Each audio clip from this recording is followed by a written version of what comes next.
ಇನ್ನು ಕೇಸ್ ಕ್ಲೋಸ್ಗೆ ರಾಜಿ ಸಂಧಾನ ಆಗಿರುತ್ತೆ. ಯೋಗೇಶ್ ಗೌಡ ಕೊಲೆ ಫೈಲ್ಸ್ ಇದು. ಯೋಗೇಶ್ ಗೌಡ ಕೊಲೆ ಕೇಸ್ ಮುಚ್ಚಿ ಹಾಕೋದಕ್ಕೆ ಪ್ರಳಯಾಂತಕ ಪ್ಲಾನ್ ಬಯಲಾಗಿದೆ. ಪೊಲೀಸ್ ಅಧಿಕಾರಿಗಳು, ಸಂಬಂಧಿಗಳು, ವಕೀಲರನ್ನು ಕೂಡ ಇವರು ಬಿಟ್ಟಿರ್ತಾರೆ. ವಿನಯ್ ಸಾಕ್ಷ್ಯ ನಾಶಕ್ಕಾಗಿ. ಯೋಗೇಶ್ ಗೌಡ ಅಣ್ಣ ಗುರುನಾಥ್ ಗೌಡ ಹೆಂಡತಿ ಮಲ್ಲಮ್ಮ ಮೇಲೂ ಕೂಡ ಪ್ರಭಾವ. ಆದರೆ ಯೋಗೇಶ್ ಗೌಡ ಅಣ್ಣ ಗುರುನಾಥ್ ಒಪ್ಪದಿದ್ದಾಗ ಎಲ್ಲ ಸಂಚು ಕೂಡ ಬಯಲಾಗುತ್ತೆ. ಬೆಳಗಾವಿಯಲ್ಲಿ ಐಜಿಪಿ ಆಗಿದ್ದಂತಹ ತುಳಜಪ್ಪ ಸೋಫಿ ಅನ್ನುವಂತಹ ಅಧಿಕಾರಿ ಫಿಕ್ಸರ್ ಬೆಳಗಾವಿ ಬಿಟ್ಟು ಧಾರವಾಡದಲ್ಲಿ ರಾಜಿ ಸಂಧಾನ ಸರ್ಕಸ್ ಮಾಡಿರ್ತಾನೆ ಡಿವೈಎಸ್ಪಿ. ಅಂದಿನ ಸಚಿವ ಕುಲಕರ್ಣಿ ಗೆಳೆಯ ಮಹೇಶ್ ಶೆಟ್ಟಿ ಮನೆಯಲ್ಲೂ ಕೂಡ ಮೀಟ್ ಮಾಡಿರ್ತಾರೆ.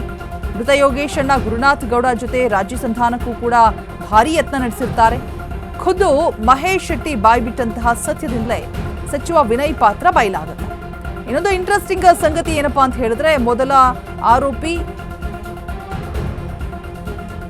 ಮುತ್ತಗಿಯೇ ಮುಳು ಸಿಬಿಐ ಮುಂದೆ ಕೊಲೆ ಪ್ರಕರಣ ಎಳೆಯಾಗಿ ಬಿಚ್ಚಿಟ್ಟಿರ್ತಾರೆ ಬಸವರಾಜ್ ಮುತ್ತಗಿ. ಸೊ ಎಲ್ಲ ರೋಚಕ ಹಾಗೆ ಸ್ಫೋಟಕ ಸಂಗತಿಗಳು ಕೂಡ ಬಯಲಾಗ್ತಾ ಇರೋದು. ಯಾವಾಗ ಸಿಬಿಐ ಎಲ್ಲರನ್ನು ಕೂಡ ಕಂಟ್ರೋಲಿಗೆ ತೆಗೆದುಕೊಂಡು ಡ್ರಿಲ್ ಮಾಡೋದಕ್ಕೆ ಸ್ಟಾರ್ಟ್ ಮಾಡಿದ್ರು, ಎಲ್ಲವನ್ನು ಕೂಡ ಕಕ್ಕಿರ್ತಾರೆ. ಇದು ಕೂಡ ಯೋಗೇಶ್ ಗೌಡ ಕೇಸ್ ಫೈಲ್ಸ್ ಅಶ್ವವೇಗ ನ್ಯೂಸ್ನ ಎಕ್ಸ್ಕ್ಲೂಸಿವ್ ಆದಂತಹ ಸ್ಟೋರಿ.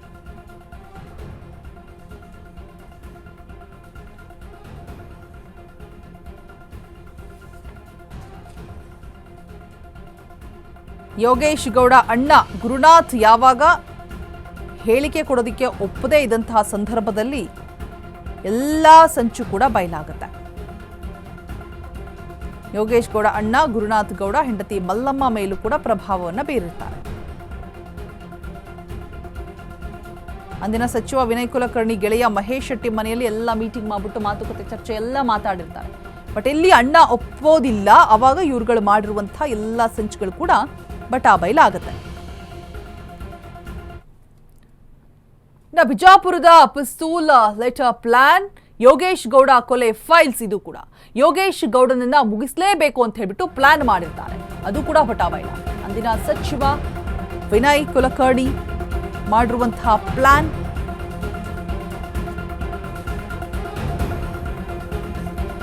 ಮುಗಿಸಲೇಬೇಕು ಅಂತ ಹೇಳ್ಬಿಟ್ಟು ಪ್ಲಾನ್ ಮಾಡಿರ್ತಾರೆ. ಯಾವುದೇ ಕಾರಣಕ್ಕೂ ಬಿಡಬಾರದು ಅಂತ ಹೇಳ್ಬಿಟ್ಟು.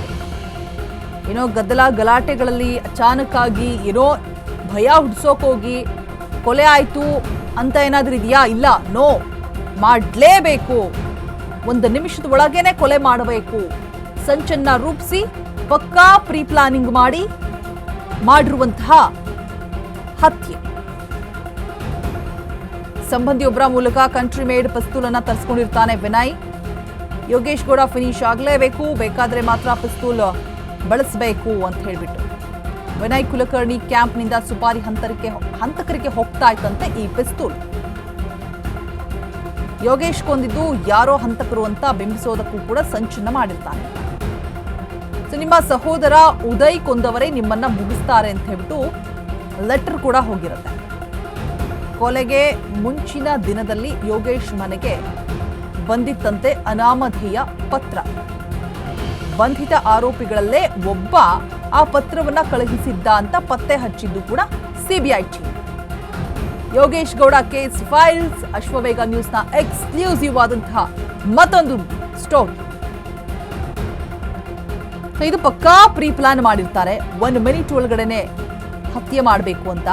ಜೊತೆಗೆ ಪಿಸ್ತೂಲನ್ನ ತರಿಸ್ಕೊಂಡಿರ್ತಾನೆ ವಿನಯ್. ಸಂಬಂಧಿಕರೊಬ್ಬರ ಮೂಲಕ ಕಂಟ್ರಿ ಮೇಡ್ ಪಿಸ್ತೂಲನ್ನ ತರಿಸ್ಕೊಂಡಿರ್ತಾನೆ.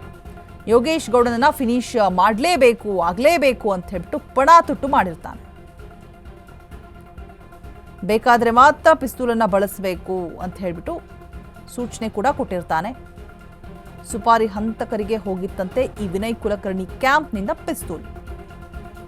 ಯೋಗೇಶ್ ಕೊಂದಿದ್ದು ಯಾರೋ ಹಂತಕರು ಅಂತ ಬಿಂಬಿಸೋದಕ್ಕೂ ಕೂಡ ಎಲ್ಲ ರೀತಿಯಾದಂತಹ ಸಂಚನ್ನ ಈತ ಮಾಡ್ಕೊಂಡಿರ್ತಾನೆ. ನಿಮ್ಮ ಸೋದರ ಉದಯ್ ಕೊಂದವರೇ ನಿಮ್ಮನ್ನು ಕೂಡ ಮುಗಿಸ್ತಾರೆ ಅಂತ ಹೇಳ್ಬಿಟ್ಟು ಒಂದು ಲೆಟರ್ ಕೂಡ ರವಾನೆ ಆಗಿರುತ್ತೆ. ಕೊಲೆಗೆ ಮುಂಚಿನ ದಿನದಲ್ಲಿ ಯೋಗೇಶ್ ಮನೆಗೆ ಬಂದಿತ್ತಂತೆ ಅನಾಮಧೇಯ ಪತ್ರ ಕೂಡ. ಸೊ ಬಂಧಿತ ಆರೋಪಿಗಳಿಂದಲೇ ಒಬ್ಬ ಆ ಪತ್ರವನ್ನ ಕಳುಹಿಸಿದ್ದ ಅಂತ ಹೇಳ್ಬಿಟ್ಟು ಸಿಬಿಐ ಟೀಮ್ ಫೈನಲಿ ಪತ್ತೆ ಹಚ್ಚಿದೆ.